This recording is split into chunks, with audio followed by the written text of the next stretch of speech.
আমি আবারও বলে দিচ্ছি জান্নাতীদের মার্কাগুলো শুধু সংক্ষেপে: এক, বিনয়ী হওয়া, সবসময় জিতার চেষ্টা না করা, গোয়ার তুমি না করা, ঘাটতাড়াবি না করা, নম্র হওয়া, নরম হওয়া। আল্লাহ তৌফিক দেখ। দুই, আল্লাহর ভয়ে গুনাহ ছাড়তে পারা, খারাপ কাজ ছাড়া। এটা বড় কঠিন বিষয় ভাই, সবগুলোর ভিতরে সবচেয়ে কঠিনটা এটা। আল্লাহ সবাইকে তৌফিক দান করুক। যুদ্ধ করতে হবে মনের বিরুদ্ধে, আমি অন্যায় করব না, আমার আল্লাহ দেখছেন। নাম্বার তিন, রাত জেগে আল্লাহর ইবাদত করতে হবে। আমি বুদ্ধি বাতায় দিছি, আর কখন না পারেন রমজানে করবেন ইনশাআল্লাহ। নাম্বার চার, যারা চায় ভিক্ষুক অভাবী তাদেরকে দান করবেন, যাকাত দিবেন। নাম্বার পাঁচ, আল্লাহর কাছে ইস্তিগফার করবেন, ক্ষমা চাইবেন তো ইনশাআল্লাহ। একাকে একটু হাত তুলে কাঁদবেন আল্লাহর কাছে যখন সুযোগ পান। নম্বর ছয়, ধৈর্য ধারণ করবেন, অস্থির হবেন না বিপদে আপদে, অন্য কোন অসুবিধাতে।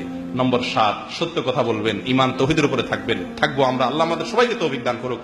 নাম্বার আট, আল্লাহর অনুগত থাকবো, অবাধ্য হব না, আমার মালিকের কথা শুনবো, কারোর কথা শুনবো না, বইয়ের কথাও না, বাপের কথাও না, সাদিকের কথাও না, রুমের লোকের কথাও না, আল্লাহ কি বলছেন এটা শুধু দেখবো, বস অন্ধ আল্লাহর অনুকরণে। নম্বর নয়, সুদিনে দুর্দিনে সর্বাবস্থায় দান করব। নম্বর 10, রাগ নিয়ন্ত্রণ করব, খেল করব না যখন তখন, মানুষকে ক্ষমা করব। আছে না কিছু লোক মাপ চাইলে বলে, আরে রাগ, ওরে মাফ করা যায় না, না এরকম না, মাপ চাইছে ঠিক আছে মাফ করে দিলাম, এটা জান্নাতি লোকের লক্ষণ। নাম্বার 10। 11 নম্বর হলো নামাজে খুশুর সাথে, মনোযোগের সাথে নামাজ পড়ার চেষ্টা করবো, ধীরে সুস্থে।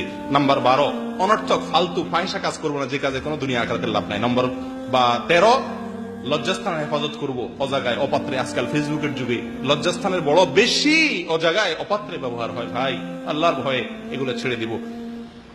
নম্বর 14, শেষ হলো আমানতদারি রক্ষা করব, অঙ্গীকার পুরা করব। আল্লাহ আমাদের সকলকে আপনি তৌফিক দান করেন। জাযাকুমুল্লাহ ওয়া আখিরু দাওয়ানা আলহামদুলিল্লাহি রাব্বিল আলামিন।